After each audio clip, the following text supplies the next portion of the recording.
তো বন্ধুরা, তোমরা সবাই কেমন আছো? ভালো আছো তো? নিশ্চয়ই খুব ভালো আছো। আমিও খুব ভালো আছি। তো নতুন বন্ধু, পুরনো বন্ধুদের আমার এই চ্যানেলে স্বাগত, শুভেচ্ছা ও অনেক অনেক ভালোবাসা। তো বন্ধু উপাল, তোমার কমেন্টস আমি পড়েছি, খুবই ভালো লেগেছে। তোমাকে অনেক অনেক ভালোবাসা ও ধন্যবাদ। দেখো, টেডিটাও পরিষ্কার করেছি, আর ড্রেসিং টেবিলে আগের ভিডিওতে বলছিলাম না কসমেটিক সাজিয়ে রাখবো, তো সাজিয়েও রেখেছি, কিন্তু মোছার সময় একটু অসুবিধা হচ্ছে। যদিও দেখতে ভালো লাগছে তো থাক, সেই জন্য তো মোছার সময় একটু সরিয়ে সরিয়ে মুছতে হচ্ছে। ড্রেসিং টেবিলের আমার এই মানি প্ল্যান্টটা কিন্তু একটু ঝাড় হয়েছে, একটু বড় হয়েছে বলো। ফার্নিচারগুলো মোছা হয়ে গেলে ঘরটা ঝাড় দিয়ে নেবো। আজকে বাইরে মানে ডাইনিংয়ে সেরকম কোনো কাজ নেই, সোফাটা সেই বিকেল থেকেই গোছানো আছে, গোছাতে হবে না আর মুছতেও হবে না, পরিষ্কার আছে। তো ফ্রিজটা একটু মুছে নেব, আর রান্নাঘরে কি কাজ আছে দেখব।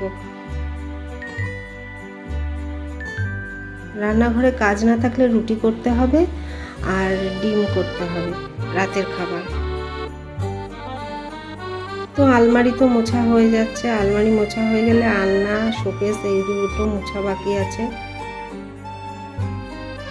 তোমাদের একদিন বলছিলাম না যে আলনা থেকে সব জামা কাপড় নামিয়ে ভালো করে পুছে নিয়ে তারপরে আবার ভালো করে আলনা গোছাবো, তো সেটা আর আজকে হলো না, দেখি কালকে হয় কিনা।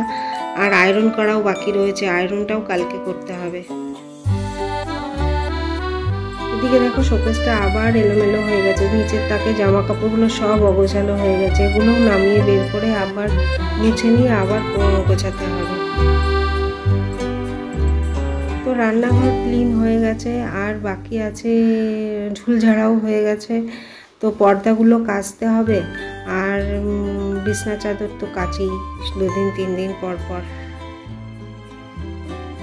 তো তোমরা কে কে পয়লা বৈশাখের আগে ঘর পরিষ্কার করে ঘর সাজিয়ে গুছিয়ে রাখো, আমাকে কমেন্টে জানিও, কিন্তু নিশ্চয়ই সবাই তাই করো। তো এদিকে দেখো, আমিও জানলাগুলো পরিষ্কার করে নিচ্ছি। এইভাবে 3-4 দিন বা 1 সপ্তাহ পর পর জানলাগুলো পরিষ্কার করলে না, জানলা পরিষ্কারই থাকে, কিন্তু চ্যানেলের জায়গাটাতে নোংরা পড়েছে, ওই জায়গাটা ভালো করে অন্য কিছু দিয়ে পরিষ্কার করে মুছতে হবে। তো দেখো, বলছিলাম না রান্নাঘরে সেরকম কোনো কাজ নেই, তো দেখো রান্নাঘরে সত্যিই সেরকম কোনো কাজ নেই। বাসন টাসন সব ধোয়া আছে, গ্যাস ওভেনটাও পরিষ্কার করা আছে। তো দেখো, সোফা তো গোছানোই আছে, ফ্রিজটা একটু মুছে নেব, ফ্রিজে সেরকম নোংরা পড়েনি, আর ভেতরও পরিষ্কার আছে, তবুও 2-3 দিন পর আবার ভেতরটাও পরিষ্কার করে নেব। এদিকে দেখো, বেসিনটা 2 দিন 3 দিন পরিষ্কার করা হয়নি, বেসিন পরিষ্কার করা তোমাদেরকে দেখানো হয় না। তো আজকে ভাবলাম যে বেসিনের দিকেই ক্যামেরাটা রাখি, তাহলে ভিডিওটা হয়ে যাবে। মনে হয় যেন কাজ সেরকম বেশি কিছু নেই, কিন্তু কাজ করার সময় যখন এদিকে ওদিকে তাকাই তখন আবার কাজ চোখে পড়ে যায়, যে ডাইনিং টেবিলটাও পরিষ্কার করতে হবে, চেয়ারগুলো ভালো করে মুছতে হবে। কাজ করব মনে করলে না, কাজ খুঁজে নেওয়া যায়, অনেক কাজ বেরিয়ে যায় খুঁজে নিলে। তো দেখো, চলে এসেছি ঘর ঝাড় দিতে, ঘর ঝাড় দিলে আমার হয়ে যায়, আর তারপর করব রুটি আর ডিম।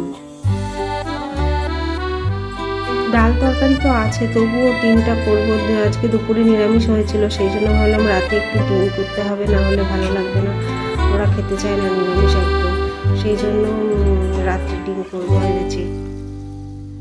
তো বন্ধুরা, তোমরা কমেন্ট করছো, খুবই ভালো লাগছে, কমেন্টের উত্তর দিতেও খুব ভালো লাগছে। আমি না মাঝে মাঝে ভাবি ড্রেসিং টেবিলটা নিয়ে খাটের সাইডে রাখবো, তা সেরকম রাখলে কি ভালো লাগবে? তোমরা একটু দেখে কেউ বলবে তো যে সেরকম রাখলে ভালো লাগবে কিনা। এদিকে দেখো, চলে এসেছি ডাইনিং ঝাড় দিতে, ঘর তো ঝাড় দেওয়া হয়ে গেছে। মেয়ের ঘর আজকে আর গোছাতে হলো না, মেয়ের ঘরে মেয়ে পড়ছে, সেই জন্য আর ওই ঘরে আর আমি ঢুকিনি। তো বন্ধু, তোমাদের সাথে তো খানিকটা গল্প করা হলো, একটু আধটু দুটো একটা কথা হয়তো ভালো লাগতেও পারে, আবার ভালো না লাগতেও পারে।